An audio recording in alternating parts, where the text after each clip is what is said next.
নেতাকর্মী আমরা বিক্ষোভ করেছি 1টা থেকে একদম 4টা পর্যন্ত, অলমোস্ট পৌনে 4টা পর্যন্ত। 5 মিনিট আগেই আমরা এই ঘটনা ঘটার 5 মিনিট আগে আমরা এয়ারপোর্ট, আমরা মনে হয় তখন আমরা পার্কিং লটেই ছিলাম হয়তো।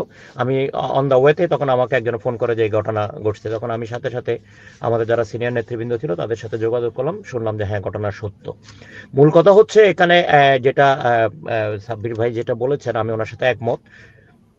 আপনারা দেখেন মাহফুজ আলমের ঘটনাটাও দেখলে আপনারা বুঝতে পারবেন যে এমবেসির দরজা পর্যন্ত ওরা কিভাবে যায়। একটা বিদেশি এখানে আপনার জেনেভা কনভেনশন আছে, কনভেনশন অনুযায়ী কোনো মিশনে এভাবে বাইরের লোক দরজা পর্যন্ত গিয়ে আঘাত করা এটা খুবই ন্যাক্কারজনক।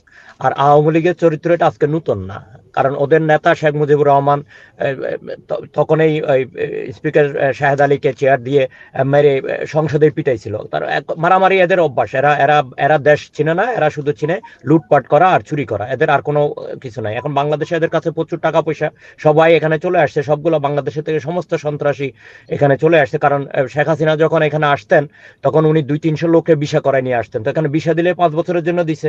গত বছর যারা আসছে অর্থাৎ 2023 সালে যারা আসছে তাদের এখনো ভিসা আছে, সবাই এখন এখানে। আমি অনেক বাংলাদেশের অনেক আওয়ামী লীগের, ছাত্রলীগ, যুবলীগের অনেক নেতাকে আমরা এখানে রাস্তাঘাটে দেখতে পাই।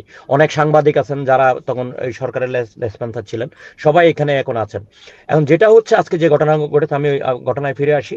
আমরা যখন চলে আসলাম, তাহলে আমার প্রথম কথা হলো যেটা সাব্বির ভাই বলেছেন, এমবেসির উচিত ছিল প্রথমত সরকার যেটা বাংলাদেশ থেকে যেটা করেছেন, ওনারা প্রফেসর মোহাম্মদ ইউনূস উনি ওনার ওনার ইজ্জত রক্ষা করার জন্য উনি, আমি মনে করি উনি এই যে রাজনৈতিক দলগুলোকে ওনার সাথে ইনভলভ করিয়েছেন।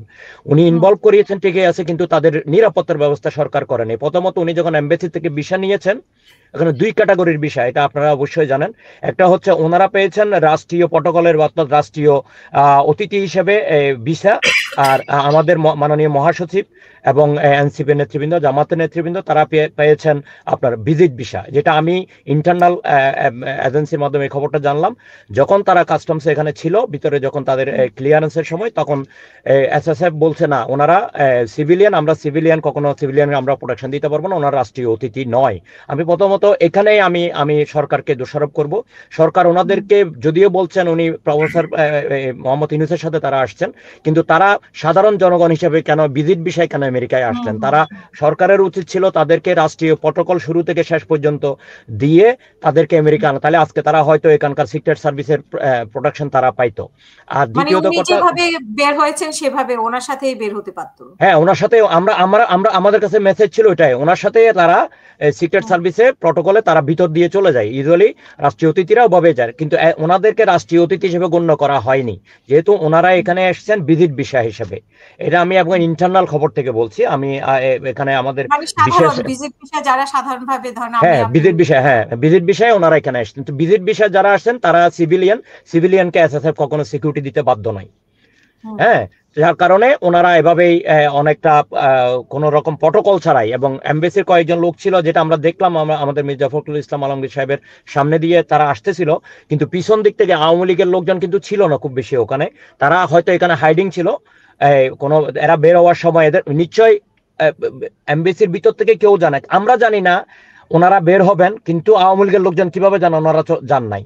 আওয়ামী লীগের লোকজন ঠিক ওখানে উৎপত্তি ছিল, যখন এরা বের হয়েছে তারা 8-10 জন লোক পিছন থেকে এসেই এভাবে অলমোস্ট, আমি তো যে ভিডিও দেখেছি আমাদের মহাসচিবের গায়ের উপরে একটা ছেলে ওনাকে নাম ধরে ধরে বলতে এই যে মির্জা ফখরুল, এই যে মির্জা ফখরুল, এই যে মির্জা ফখরুল, এভাবে ভিডিওতে বলতেছিল।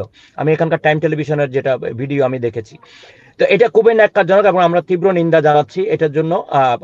এগুলা এবং আমাদের দলের যারা সিনিয়র নেতৃবৃন্দ, যুক্তরাষ্ট্রে বিশেষ করে যারা সিনিয়র নেতৃবৃন্দ আছেন, তারা বিভিন্ন সময় এমবেসি থেকে আমরা কল পাই না, বিভিন্ন প্রোগ্রামে আওয়ামী লীগের লোকজন কিংবা আওয়ামী লীগের সাথে যারা তাদের সহযোগী সংগঠন ছিল, জাতীয় পার্টি কিংবা অন্যান্য, তারা পেয়েছে। আপনারা জানেন, একটা ইন্টারনাল খবর বলি যেটা আমি ব্যক্তিগতভাবে জানি, আগামী 27 তারিখ এখানে এনআরবি একটা প্রোগ্রাম হচ্ছে, এনআরবি কানেক্ট নামে, এটা বিডা ইনভেস্টমেন্ট সামিট করছে আগামী 27 তারিখ। ওই লিঙ্ক আমরা পাইনি, কিন্তু আওয়ামী লীগের লোকজন পেয়ে গেছে, জাতীয় পার্টির লোকজন পেয়ে গেছে। এটা খুবই, এগুলা তাহলে এমবেসি থেকে যদি এগুলো ডিস্ট্রিবিউট না করে তাহলে তারা পেলো কিভাবে? আমাদের বিএনপির লোকজন আমরা পাই না। কোনো প্রোগ্রামে দেখা যায় জাতীয় পার্টির লোকজন ওখানে বসে থাকে, আওয়ামী লীগের কিছু হয়তো যারা একদম কালার তারা যায় না, কিন্তু ওই ছোটখাটো নেতারা ওখানে গিয়ে বসে থাকে। এটা আমাদের এমবেসি গুলাকে বর্তমান সরকারের উচিত এখনো স্বৈরাচারের দোসর যারা ওখানে বসে আছে, ফ্যাসিস্টের দোসর যারা বসে আছে, তাদেরকে ওই এমবেসি থেকে বের করা উচিত। না হলে এই আজকে যে ঘটনা ঘটেছে, আপনারা দেখেন গত মাসের 19 তারিখ, অগাস্টের 19 তারিখ বোধহয়, উপদেষ্টা মাহবুব আলমের উপর যে ঘটনা করেছে, আজকে সাহস পেয়েছে, আজকে তারা গায়ের উপর উঠে গেছে, কালকে তারা রাস্তায় পাবে। লন্ডনও সেম ঘটনা করেছে, এই নিউ ইয়র্কও এই পরপর 2বার করলো। তাহলে তারা দেখা যাবে আগামী শুক্রবার আমাদের যে প্রোগ্রাম আছে ওখানে আরো বেশি অ্যাগ্রেসিভ হয়ে যাবে। তো এখানে এমবেসির উচিত স্থানীয় প্রশাসনের সাথে যৌথভাবে কাজ করে কিভাবে এগুলো স্টপ করা যায়, যারা সন্ত্রাসী তাদেরকে কিভাবে আইনের আওতায় আনা যায়। কারণ এখানে প্রতিটা নাগরিকের সেফটি দেওয়া, বাংলাদেশের নাগরিক বিশেষ করে এরা বাংলাদেশের প্রথম সারির রাজনৈতিক নেতৃবৃন্দ আজকে যারা এসেছেন, যাদেরকে হেনস্থা করা হয়েছে, তাহলে আজকে তাদেরকে এই এমবেসি দাওয়াত দিয়ে এনে তাদেরকে ইনসাল্ট করা হলো। আমি মনে করি সরকারের উচিত এখানে এই তদন্ত করে এটার সাথে যারা জড়িত তাদের বিরুদ্ধে ব্যবস্থা গ্রহণ করা এবং ভবিষ্যতে যেন এই ধরনের ঘটনা না ঘটে এরকম একটা ব্যবস্থা নেওয়া। জি।